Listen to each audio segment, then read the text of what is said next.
Hey folks, I was just surfing online and found an interesting note posted on the IYV Guitar Fans group page by Inyan Vina themselves, which I thought was worthy of covering here since we've talked about so many IYV slash Inyan Vina guitars and this issue before.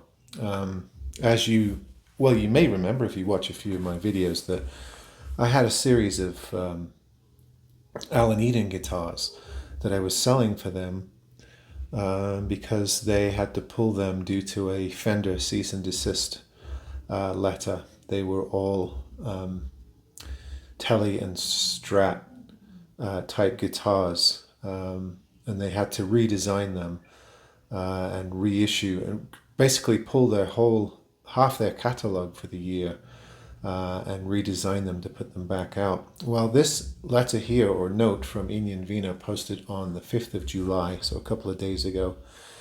Hi guys, as you know, we changed the headstock of ST and TE models, that would be Strat Tele models, on Amazon due to copyright violation for their headstock shape. We contracted their legal copyright representatives, Core Search Brand Protection, and their response is below. Please note that the infringement is in regards to the specific shape of the headstock and its similarity to Fender's trademark headstock shapes for the Telecaster and Stratocaster models. Unfortunately, after investigation, we are unable to retract our complaint. This is from Fender. And the Inyan Vina has changed the headstock 3 times, and it now looks completely different from Fender's.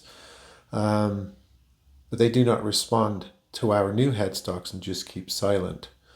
You can check our version below, and they posted a picture, and looking at it, it looks nothing like the Fender headstock shapes at all. So that they have done due diligence and, completely revamped their headstock shapes on those models to comply with the threat letter they must have got from Fender. And Fender's still giving them the silent treatment. He goes on to say, after he supplies an image of the headstocks, my boss thinks the issue is that our products are selling well and even better than theirs from China and Indonesia. That must be their import line, Squire. So they do not want us to survive or at least compete directly with them, as there are many manufacturers that still sell products that have similar headstocks. This is true. There are manufacturers that are still untouched, whose headstock shapes are closer to Fender than IWAV's are. And doesn't seem to be a rhyme or reason. Maybe Fender's getting around to going after them all and just hasn't got around to them yet, or they're targeting specific brands who are doing well. We have a similar issue with the Gibson body shape on the ISG 200 model, but their legal representative is at work to actively solve the problem as showing us the similarities and how to make it look different. Then at the end of the letter, he says, we welcome any suggestions you may have in regards to this problem. And they're reaching out to their fans, their buyers on this. Quite a lot of comments in response to this that are interesting. One person says, Fender and Gibson are finished due to corporate executive incompetence and greed. Unlike you, the executives are greedy fools who care little for anything than power and money. They're on borrowed time and they know it. It's quite aggressive. Goes on to say they both have huge legal issues with American lawyers, and their staff has been ordered through legal trickery to get more money. You're not the only company to have this problem. From what I can see, it's happened to from what I have seen, this has happened throughout the last 10 years. I'm sort of correcting the grammar as I go. And the only option is to get better lawyers, American lawyers. You cannot reason with a corporate lawyer. Reason and logic have nothing to do with being a lawyer. They are not nice people like you. They hate you and want you to be gone because we, the guitarists, see value in your copies. and refuse to pay for their oversized junk. So this is kind of an emotional response, if you ask me. There may be some truth in it. I'm not sure if I can agree with all of it. I certainly agree with the tone of it, because I myself have been annoyed with the Fender Corporation for a couple of times over a couple of issues. Another person reminds the group that have they forgotten they got their basic designs from Bigsby?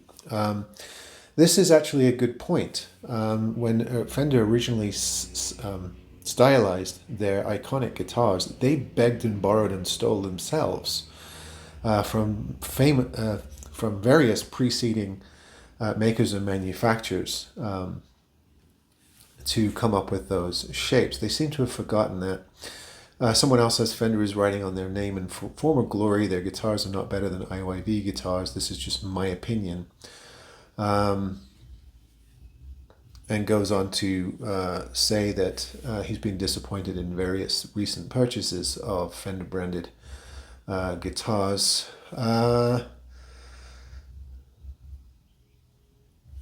Another person says Fender's not going away. Sorry, IYV has to deal with this. It looks like Fender is simply slowing production because you're a threat to them. Yeah.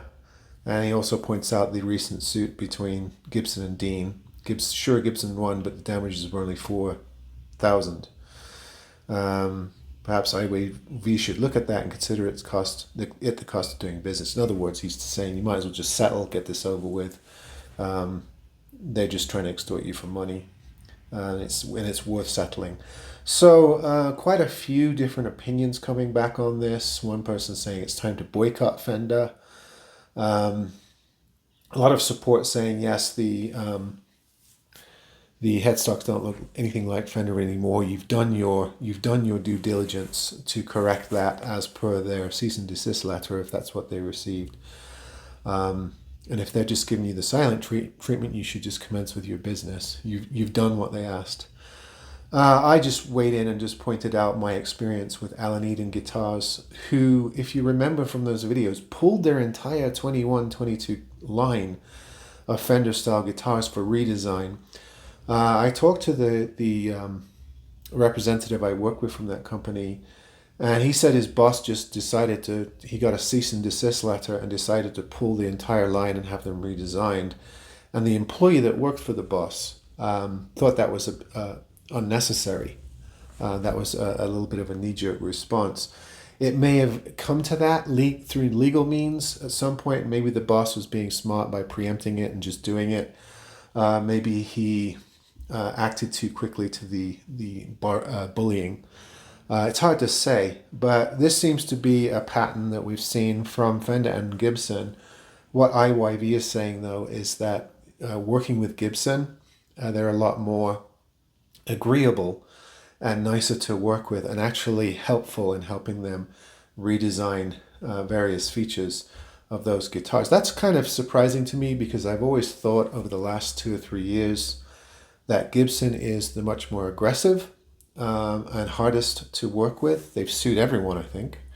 But perhaps they're sort of, because they've been in this process so long, they've got a better established way of dealing with it, helping companies transition away from their stylistics. But anyway, I think it's interesting. I'm wondering what you think about these big iconic corporations going after the smaller guitars. This channel is a lot to do with budget models offering good quality instruments at cheaper prices. Now that Epiphone and Squier are priced out of the budget market, they're up in the 400, 500, 600s now. There have been a slew of companies, and we talk about a lot of them on this site, that have sort of come in and grabbed the lower end market. And it seems that Fender and Gibson are selectively going after certain of those brands, possibly the ones that are doing well.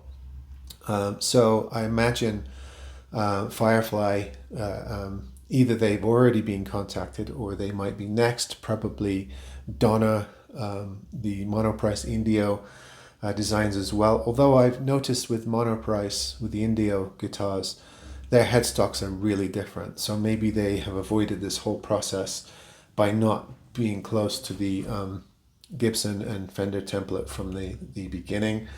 I've heard rumblings of issues that Harley Benton have had.